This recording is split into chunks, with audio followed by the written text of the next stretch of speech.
I've got a question for you. Which of the following circuits gives an output of a fully rectified signal? Feel free to comment your answer below. In my previous video, I discussed the full wave rectification and how the center tapped rectifier actually works.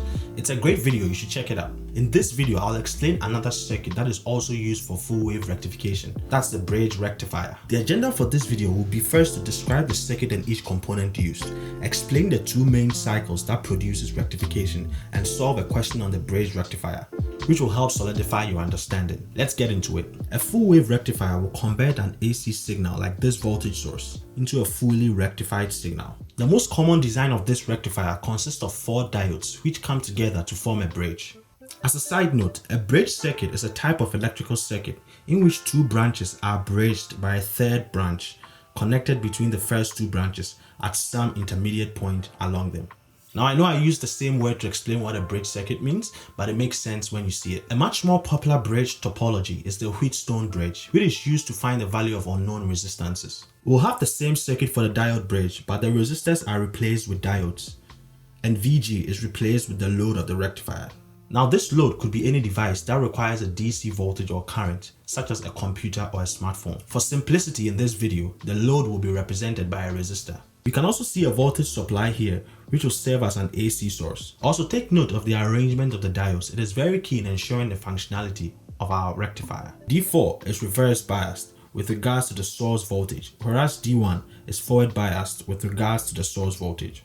D2 is forward biased and D3 is reverse biased with regards to the voltage source. The diodes are supposed to be arranged this way to ensure we get a fully rectified signal at the terminals of our load. Before we move on to how the circuit works, let's rearrange the circuit components into a more traditional circuit diagram. Now note that the biases of the diodes are still the same.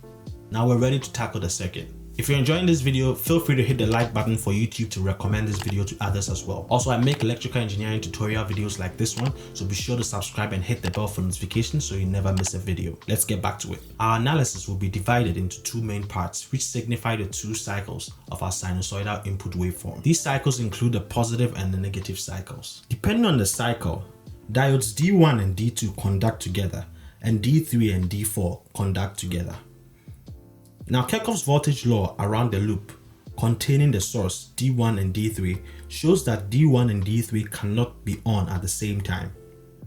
So for the positive cycle, D3 and D4 are reverse biased and will act as an open circuit. Current will flow from the source through D1 to the load and through D2. The load will have a unidirectional current flow through it and a voltage with an amplitude Vp, which is the amplitude of our input signal, minus 0.7. That's a voltage drop across the diode D1. For the negative cycle, diodes D3 and D4 are conducting and the current flowing through the load will be in the same direction as the first cycle. The resulting waveform showing the fully rectified AC signal can be analogous to the absolute value of the AC signal. We can go further to use smoothing capacitors to straighten out our signal. Now to make sure you fully understand what's going on, let's take a quick look at an example. Now assuming we have a bridge rectifier with a resistive load of 25 ohms and a 60 Hz 120 volt RMS AC signal. Find A, the DC component of the output voltage, B, the load current, and C, the power absorbed by the load. From our previous analysis, we know that the voltage across the resistive load for the rectifier is giving us V out is equal to Vm sine omega t, when omega t is between 0 and pi, and minus Vm sine omega t, when omega t is between pi and 2 pi.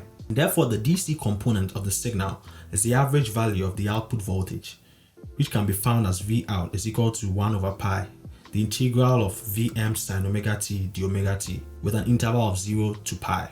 This gives us 2 Vm divided by pi. Now since we've been given Vrms, our V out is equal to 2 root 2 Vrms divided by pi, which is equal to 2 root 2 times 120 divided by pi, which gives us 108.04 volts. To find the load current, we simply divide the output voltage by the resistance, which gives us 108.04 divided by 25. That's 4.32 amps. For C, we've been asked to solve for the power absorbed by the load resistor, which can be determined by I squared RMS times R.